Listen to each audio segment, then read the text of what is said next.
है दोस्तों। आज हम देखेंगे प्रतिबिंबों का बनना। क्या देखेंगे आज हम देखेंगे प्रतिबिंबों का बनना। प्रतिबिंब बनते कैसे हैं। हमने बताया था कि इसके बाद जो वीडियो आएगी वो प्रतिबिंब बनाने की वीडियो आएगी। तो आज हम देखेंगे प्रतिबिंबों का बनना। हमने यहाँ हेडिंग क्या दिया है। हेडिंग दिया है अवतल दर्पण द्वारा प्रतिबिंब का बनाना। यानी अवतल दर्पण से हम प्रतिबिंब को बनाना सीखेंगे। कौन से दर्पण से? अवतल दर्पण से हम सीखेंगे प्रतिबिंब का बनाना। यानी अवतल दर्पण से प्रतिबिंब बनता कैसे है। उन सभी को बनाने के लिए हमने बताया था कि प्रतिबिंब बनाने के 3 नियम होते हैं। तीनों नियमों को हमने यहाँ पे पुट कर दिया है। पहला नियम, मुख्य फोकस से मुख्य अक्ष के समांतर जाने वाली प्रकाश की किरणें, मुख्य अक्ष के समांतर जाने वाली प्रकाश की किरणें दर्पण से परावर्तन के पश्चात मुख्य फोकस से होकर जाती है। दूसरा नियम, मुख्य फोकस से होकर जाने वाली प्रकाश की किरणें या मुख्य फोकस से होकर आने वाली प्रकाश की किरणें मुख्य अक्ष के समांतर हो जाती हैं। तीसरा नियम, वक्रता केंद्र से होकर जाने वाली प्रकाश की किरण दर्पण से परावर्तन के पश्चात उसी मार्ग में वापस लौट जाती है। ये तीनों नियमों का प्रयोग करके हम देखेंगे प्रतिबिंब बनता कैसे है। पहली स्थिति, पहला नियम हम देख लेते हैं। यानी प्रतिबिंब बनाने का पहला पॉइंट क्या कहता है कि जब वस्तु अनंत पर हो, जब वस्तु कहां पे हो? अनंत पर हो, अनंत पर हो।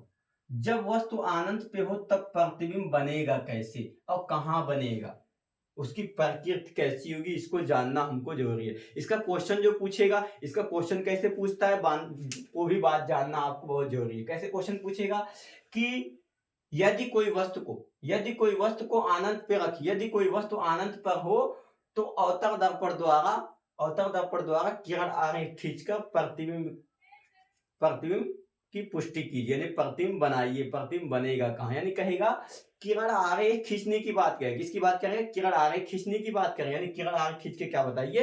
प्रतिबिंब को बताइए। प्रतिबिंब बनेगा कहां पर? तो पहली स्थिति क्या हमने लेके चला? जब वस्तु अनंत पे हो। देख लेते हैं अब प्रतिबिंब कैसे बनाएंगे हम। एक दर्पण हमने बना दिया। कौन सा दर्पण हमने लिया? एक अवतल दर्पण को लिया। कौन सा दर्पण हमने लिया? एक अवतल दर्पण हमने लिया और इस दर्पण के सामने एक मुख्य अक्ष हमने खींच दिया। ये मुख्य अक्ष खींच दिया। अब मुख्य अक्ष पे कितने पॉइंट होते हैं? मुख्य फोकस होता है, वक्रता केंद्र सी होता है, 2 पॉइंट होते हैं और यहाँ पे दर्पण का ध्रुव पी होता है। अब वस्तु कहाँ पे रखी है? अनंत पर। अनंत का मतलब हो गया इधर। कहाँ जाएगा? कुछ पता नहीं कहाँ। अनंत का मतलब कुछ पता नहीं कहाँ पे। अनंत से वस्तु रखी है। अब वस्तु का प्रतिबिंब कैसे बनेगा? जहां पे वस्तु रखी रहती है वहीं से प्रकाश की किरणें आती हैं। कहां से आती हैं? जहां पे वस्तु रखी है। तो प्रतिबिंब कैसे बनेगा? देखो, तो हम पहले नियम का प्रयोग करें। पहले नियम का प्रयोग करके अनंत से जो वस्तु रखी है वहां से ये किरण जो आ रही है, ये किरण जो आ रही है कहां से आ रही है? अनंत से आ रही है, क्योंकि वस्तु कहां पे रखी है? अनंत। जब वस्तु अनंत पे रखी है तो ये प्रकाश की किरणें भी कहां से आएगी? अनंत से आएगी। अब यहाँ पे देखो, पहला नियम का प्रयोग क्या हो रहा है? मुख्य अक्ष के समांतर प्रकाश, मुख्य अक्ष के समांतर जा रही प्रकाश की किरणें। तो इसे नाम दे सकते हो आप, इसे नाम दे दो मुख्य अक्ष। क्या नाम दे दो? मुख्य अक्ष। तो मुख्य अक्ष के समांतर आने वाली प्रकाश की किरणें दर्पण से परावर्तन के पश्चात मुख्य फोकस से होकर जाती है। ये पहला पॉइंट हो गया। फिर उसी नियम का प्रयोग कर दो। अनंत पे वस्तु रखी है ना, नीचे से आपकी डाल दी इसी प्रकाश की किरणों को। मुख्य अक्ष के समांतर जाने वाली प्रकाश की किरणें दर्पण से परावर्तन के पश्चात मुख्य फोकस से होकर जाती है। कहां से होके जाएगी? मुख्य फोकस से होके जाएगी। ये आपका फोकस बिंदु। यानी जहां पे दोनों किरणें काटेगी वहीं पे क्या बनेगा? इसका प्रतिबिंब बनेगा। कहां बनेगा? जहां पे एक दूसरे को किरणें काटती है वहीं पे इसका प्रतिबिंब बनता है। ये किरण आपका बन चुका है। अब इसकी हिंदी हम लिखेंगे। इसकी हिंदी मेन इंपॉर्टेंट होती है। 4 टॉपिक लिखेंगे। पहले टॉपिक क्या होती है? बिंब की स्थिति। बिंब यानी पोस्टर में लिख दो वस्तु की स्थिति। बिंब की स्थिति यानी बिंब मतलब वस्तु कहां पे रखी थी। वस्तु कहां पे है? वस्तु अनंत पे है। तो यहां लिख दो अनंत पर। क्या लिख दोगे? अनंत पर। पहला पॉइंट हो गया ना। ऐसे दूसरा पॉइंट लिख दो। अब की बार लिख दोगे प्रतिबिंब की स्थिति। प्रतिबिंब की स्थिति किसकी स्थिति? जैसे आपने वस्तु को तो अनंत पे रखा, प्रतिबिंब बिंब की स्थिति कहां पे थी? अनंत पे। तो प्रतिबिंब कहां बनेगा? प्रतिबिंब कहां बन रहा है? यह पर। कहां पे? लिख दो यह पर। कहां पे बन रहा है? यह। प्रतिबिंब की स्थिति यानी प्रतिबिंब कहां बनेगा? प्रतिबिंब यह पर बनेगा। अब इसके बाद नेक्स्ट पॉइंट पे आ जाओ। प्रतिबिंब का आकार। किसका?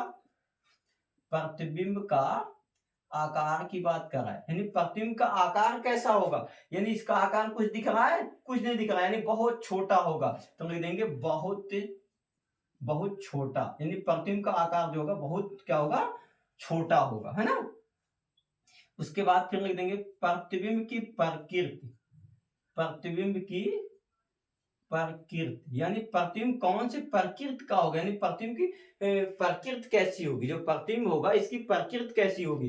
तो जो दोनों रेखाएं एक दूसरे को काटती है ना, तो इसे हम कहेंगे वास्तविक।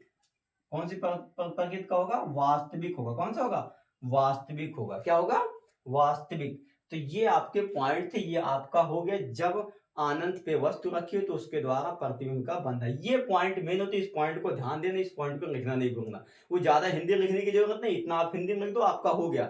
एग्जामिनर आपको पूरा नंबर देगा इस पॉइंट पर कि सभी पॉइंट इसमें आ चुके हैं।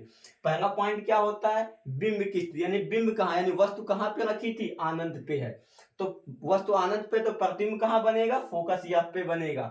उसका प्रतिबिंब का आकार कैसा है, इसका आकार कुछ नहीं दिख रहा, वो बिंदु के बराबर, जितना बड़ा एफ था ना उतना बड़ा इसका प्रतिबिंब बना। तो ये बहुत ही छोटा, यानी बहुत छोटा बनेगा। उसका प्रतिबिंब की प्रकृति, प्रकृति का मतलब प्रतिबिंब कैसा होगा, वास्तविक होगा। क्या होगा, वास्तविक होगा। वास्तविक काल्पनिक कैसे पता पाएंगे, जब एक किरण इस प्रकार की किरण दूसरे को काटेगी ना, तो वास्तविक प्रतिबिंब बनेगा। क्या बनेगा, वास्तविक प्रतिबिंब। अब ऐसे काल्पनिक रेखा, जब काल्पनिक रेखाएं एक दूसरे को काटती हैं, जब काल्पनिक रेखाएं एक दूसरे को काटती हैं, तो इसी को हम कहते हैं आभासी प्रतिबिंब या काल्पनिक प्रतिबिंब बनेगा। समझ में आया कि नहीं आया, अभी डाउट आपका खत्म हो गया। ये आपका एक चित्र बन के तैयार हो गया, एक आपका पॉइंट आ गया। अब इसके बाद देखेंगे दूसरा पॉइंट, और नेक्स्ट वीडियो में हम देखेंगे।